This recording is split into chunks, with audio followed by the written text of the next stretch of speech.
5 ఏళ్ల క్రితం వచ్చిన 'ఎస్మార్ట్ శంకర్'కు సీక్వెల్‌గా 'డబుల్ స్మార్ట్' మూవీ చేశాడు రామ్ పోతినేని. డాషింగ్ డైరెక్టర్ పూరీ జగన్నాథ్ స్వీయ దర్శకత్వంలో చార్మితో కలిసి ఈ సినిమాను ప్రొడ్యూస్ చేశాడు.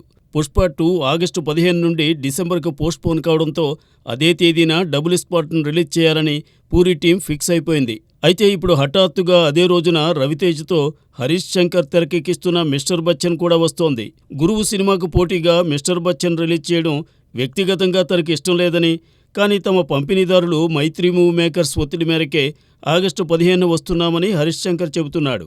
ఈ నిర్ణయం వెనుక ఓటీటీ సంస్థలతో ఉన్న ఫైనాన్షియల్ మ్యాటర్ కూడా కారణమని అంటున్నాడు. చిత్రమేమంటే పూరీ జగన్నాథ్ హరీష్ శంకర్కే కాదు, రవితేజకు కూడా బాగా కావలసిన వాడే. వారి కాంబోలో పలు విజయవంతమైన చిత్రాలు వచ్చాయి. ఈ ముచ్చట ఇలా ఉంటే హరీష్ శంకర్ 'మిస్టర్ బచ్చన్' కంటే ముందే మైత్రి మూవీ మేకర్స్లో పవన్ కళ్యాణ్ హీరోగా 'ఉస్తాద్ భగత్ సింగ్' మూవీ మొదలెట్టాడు.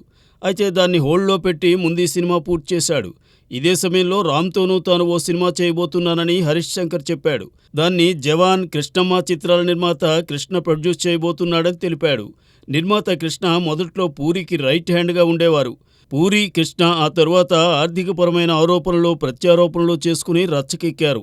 దాంతో పూరీని వదిలి కృష్ణ బయటకు వచ్చేశారు. ఇప్పుడు కృష్ణతో హరీష్ శంకర్ మూవీ చేయబోతున్నాడనేసరికి పూరీ దీనిని ఎలా స్వీకరిస్తాడనే అనుమానం ఎవరికైనా రాకమానదు. అందుకే చార్మి హరీష్ శంకర్ను అన్ఫాలో చేసిందని అంటున్నారు. హరీష్ మాత్రం రామ్తో సినిమా చేయాలనుకుంటున్న నేను కావాలని రామ్ సినిమా మీద 'మిస్టర్ బచ్చన్' ఎలా వేస్తాను? పరిస్థితులు అలా వచ్చేశాయి. 2 సినిమాలు సూపర్ హిట్ కావాలని కోరుకుంటున్నా అంటున్నాడు. ఆగస్టు 15 నుండి 5 రోజుల పాటు సెలవులు రానున్నాయి.